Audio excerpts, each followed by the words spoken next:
Section 1. You will hear a conversation about a language course. First, you have some time to look at questions 1 to 5.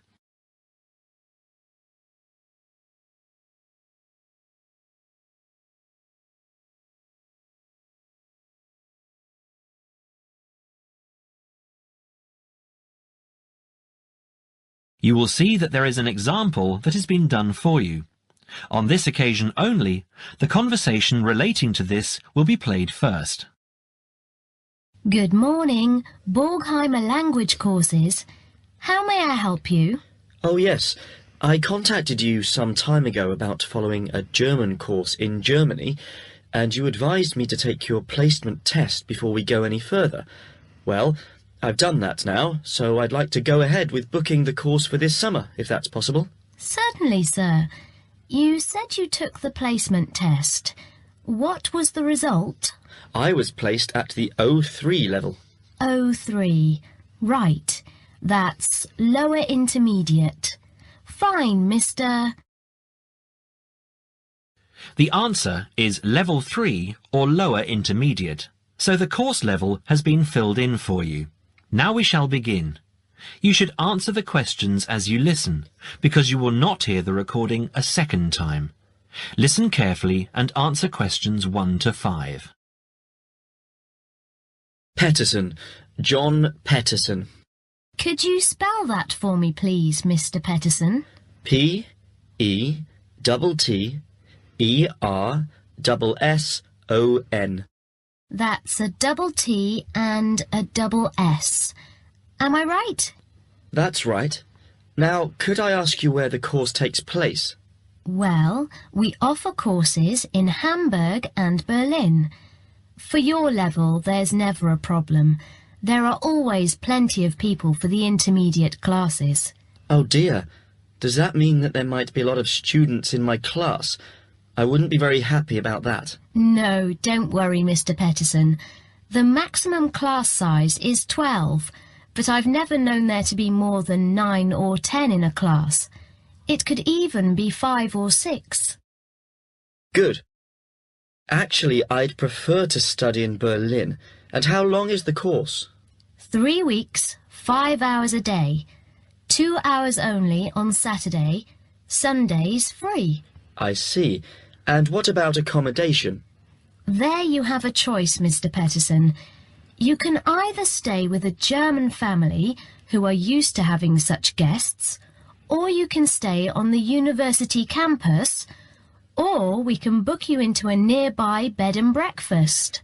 Is there a big difference in price? Not really. Staying with the family works out the cheapest, and the bed and breakfast is a bit more money. Staying on the university campus comes somewhere between the two price-wise, but Berlin is not too expensive anyway. Which do you recommend? Well, if you want to practice your German and be part of a German family, I would recommend staying with a family. Our families are all hand-picked, and we've never had any sort of complaint. Yes, I'll probably do that then. What are the dates of the course? The first summer course starts on the 1st of June in Hamburg and a week later in Berlin, which is what would concern you as you have chosen the Berlin course. That's the 8th of June. The next course would begin on the 2nd of July and then... The 2nd of July course would be perfect for me. Can you put me down for it now? Certainly, Mr. Petterson. Can I have your address, please? 26 Mayfield Drive, Orpington, Kent. I'm afraid I can't remember the postal code. Don't worry, Mr. Petterson. I'll check on it. Before you hear the rest of the conversation, you have some time to look at questions 6 to 10.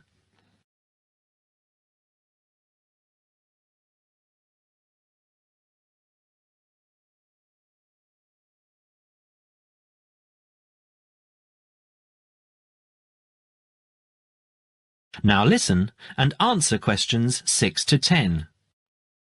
There are a couple of other things I'd like to ask. Certainly.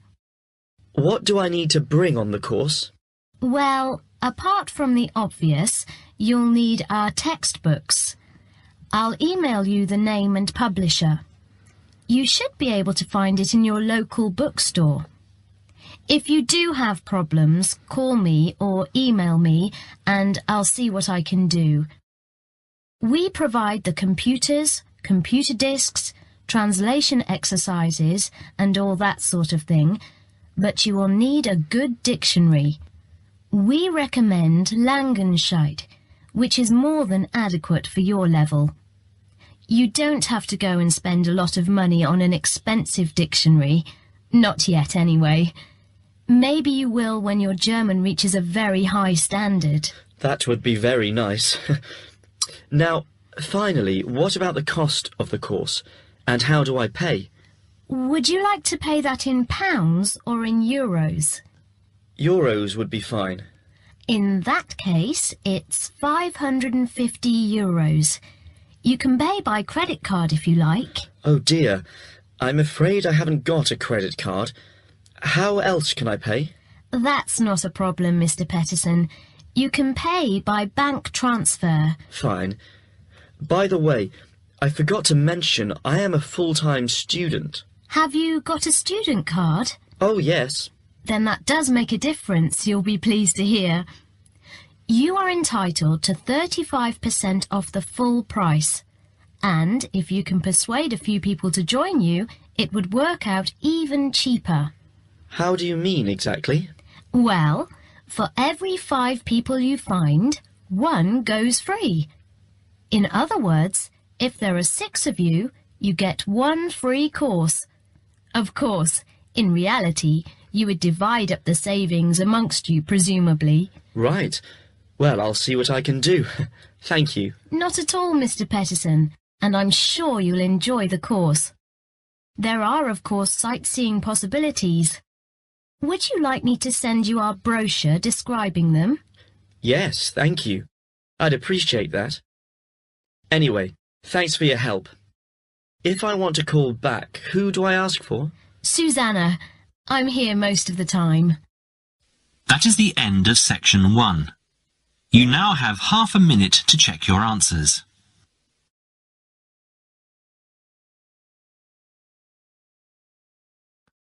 Section 2. You will now hear a radio talk on agricultural regulations.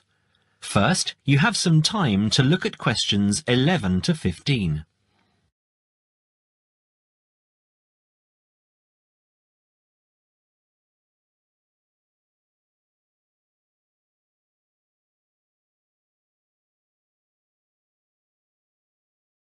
Now listen carefully and answer questions 11 to 15. Could there be clearer proof of the arrogance and indifference of those who are supposed to keep our food safe than the muzzling of John Verrill? Agriculture is a business, true, and businesses have to make money. But this shows how ministers and officials put the profits of the agriculture business before the well-being of the British people. Mr. Verrill, a pharmaceutical chemist, was appointed to represent consumers on one of the many committees that advise the government on food safety. When he tried to do his job, though, and wanted to warn ministers of a danger to children's health, he was refused permission to do so. The danger comes from hormones given to cattle in the USA and some other countries to make them grow faster. They speed up the animal's development to maturity, thus making meat production more profitable. There have, however, long been fears that the hormones have horrendous effects on the people who eat them, causing diseases as serious as cancer. Once these hormones were used on British cattle too, but over 20 years ago they were banned in Europe for being too dangerous. Indeed, so concerned is the European Union that it banned imports of hormone-fed beef years ago, much to the fury of the US government, which wants to sell it all over the world. Several years ago, the USA and Canada asked the World Trade Organization to declare the ban illegal and to punish Europe for failing to lift it. The WTO, with its long record of refusing to let environmental or safety concerns interfere with trade, agreed, imposing fines of more than $120 million a year on the EU for its refusal to back down. The British government now backs the Americans, claiming that there is no proof that hormone-fed beef does any harm. This is where Mr. Verrill comes in. He is very angry with the government, especially as their claim comes out just after a Danish study shows that growth hormones are 200 times more dangerous than was previously thought. Worried by these findings, Mr. Verrill spoke to government representatives, who did nothing. Before you hear the rest of the talk, you have some time to look at questions 16 to 20.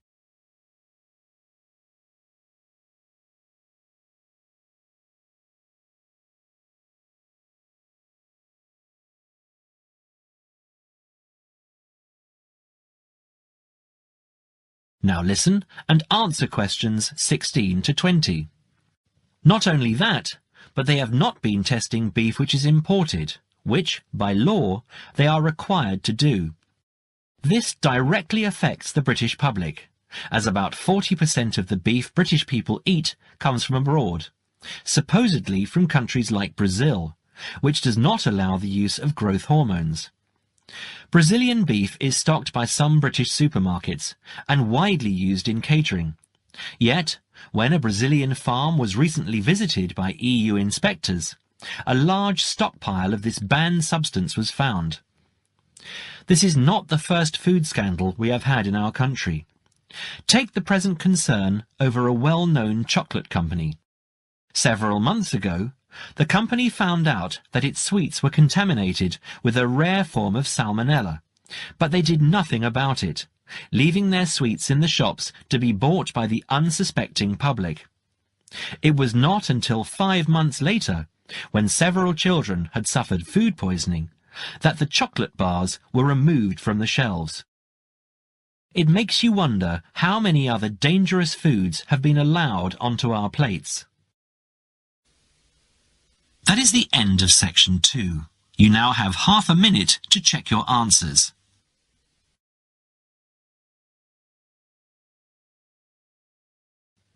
Now turn to section 3. Section 3. You will hear a conversation between a tutor and 2 students, Amanda and Jake. First, you have some time to look at questions 21 to 25.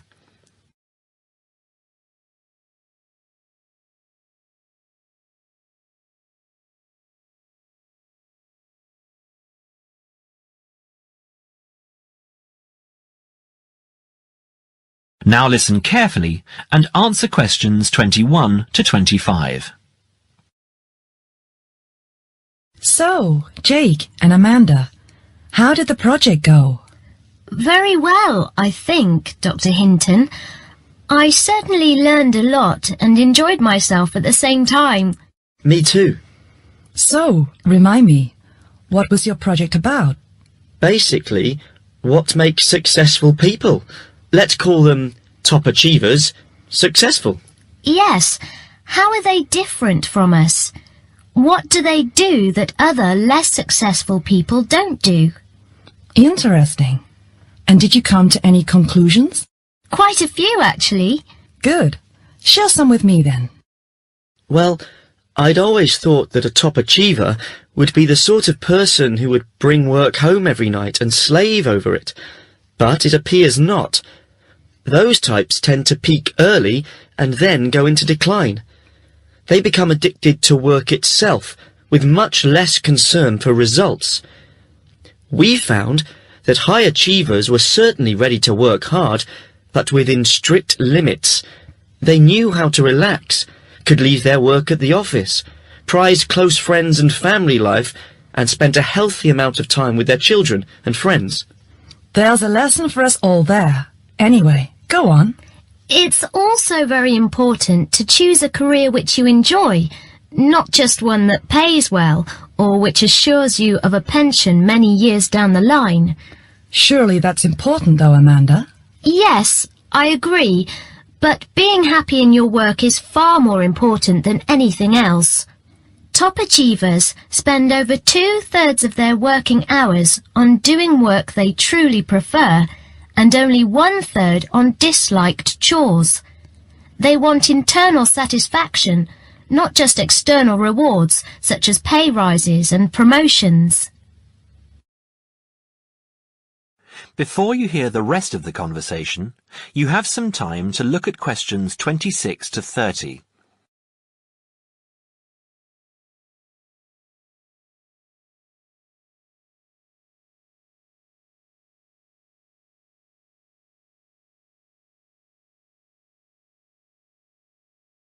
Now, listen and answer questions 26 to 30. Actually, in the end, they often have both, because they enjoy what they are doing, so their work is better and their rewards higher. Yes, Jake, that certainly makes sense. Now, can I ask you something? Do high achievers, as you call them, take many risks? Yes and no.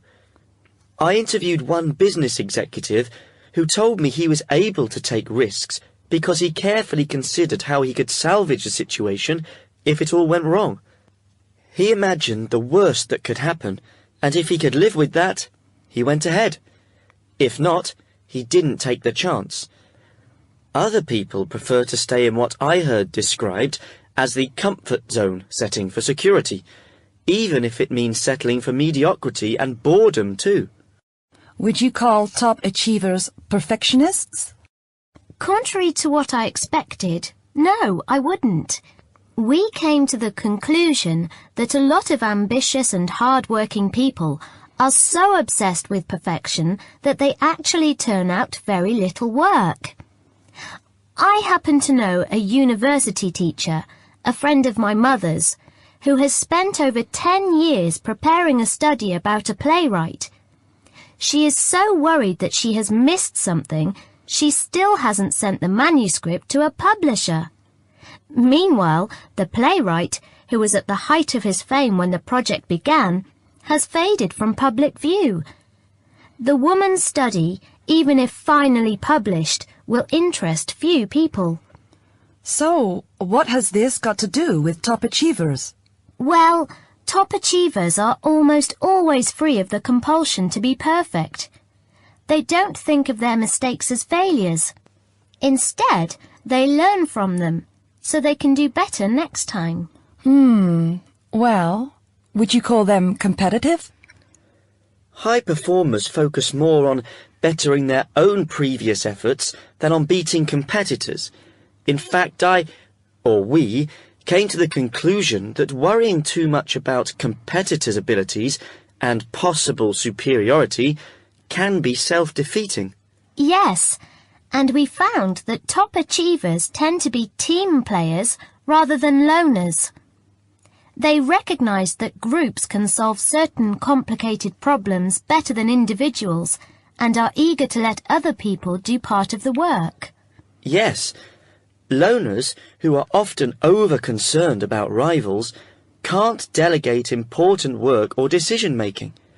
Their performance is limited because they must do everything themselves. Well, it looks as if you two have done a thorough job and learned something into the bargain too.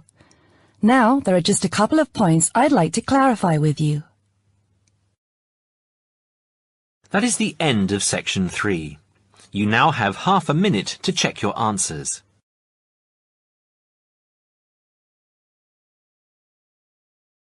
Now turn to section 4. Section 4. You will hear a talk on seasonal affective disorder. First, you have some time to look at questions 31 to 40.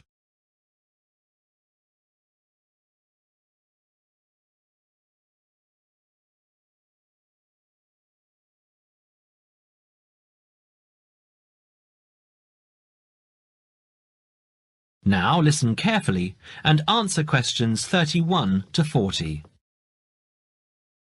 In the past few years, a new condition has been identified and given a name, SAD, short for Seasonal Affective Disorder. This is now recognized as a distinct kind of clinical depression, where people become depressed at the onset of winter, accompanied by a craving for sweet things, causing weight gain. Each spring and summer would then bring on almost maniacal highs and feelings of boundless energy and happiness. Experiments to combat this depression showed that increased exposure to bright light in humans could suppress their production of a darkness-related hormone called melatonin. The light needed to induce this change was about 2,000 lux, or about 4 times brighter than ordinary household lighting. It was then calculated that if bright light could suppress melatonin secretion, then it might have other effects on the brain, including the reversal of symptoms of depression. While melatonin's precise role in SAD has not been pinned down, the theory led to effective treatment. Not surprisingly, SAD affects more people where winter nights are longer and days shorter. In the UK, an estimated 500,000 adults develop full-blown SAD in winter, and twice this number suffer the milder condition called subsyndromal SAD. About 80% of sufferers improve when given light therapy, and improvement usually comes within 2 to 4 days. Scientists are still unsure why winter depression happens, but more than a decade of research has turned up some surprising findings. Nearly 80% of SAD victims are women. Researchers are uncertain why this is so. SAD can affect people at any age, but typically it begins around the age of 20 and becomes less common between 40 and 50. SAD is comparatively rare in children and adolescents, but so far researchers have been unable to come up with a logical reason for this. As many as half of SAD sufferers have at least one family member with depressive illness, suggesting that the depression has a genetic component. Some patients experience shifts in their body clocks when they're depressed in winter. They are morning people at one time of the year and become evening people at another. What is the underlying difference between SAD sufferers and others? A clue can be found in carbohydrate craving, a common symptom. People often become obsessed with chocolate, for example. Carbohydrates alter brain chemistry by increasing the level of a soothing chemical called serotonin, a neurotransmitter that carries signals between brain cells. SAD sufferers crave carbohydrates because they may need serotonin to lift their mood. This craving can be intense, in fact, an addiction. It may be that the serotonin system of the brain has problems regulating itself during the winter. Some SAD sufferers respond well to the drug Prozac, thought to influence the brain's serotonin-using system. Other brain chemicals and hormones probably play a role in winter depression. Another neurotransmitter, dopamine, for example, may be inadequate in certain cases. Researchers hope to uncover clues to SAD's secret by probing similarities between SAD and hibernation. Though no valid link between the two has been established, some SAD patients say they feel like hibernating animals. SAD sufferers tend to put on fat in autumn and early winter, roughly the time when such hibernators as bears and squirrels do. That is the end of section 4. You now have half a minute to check your answers.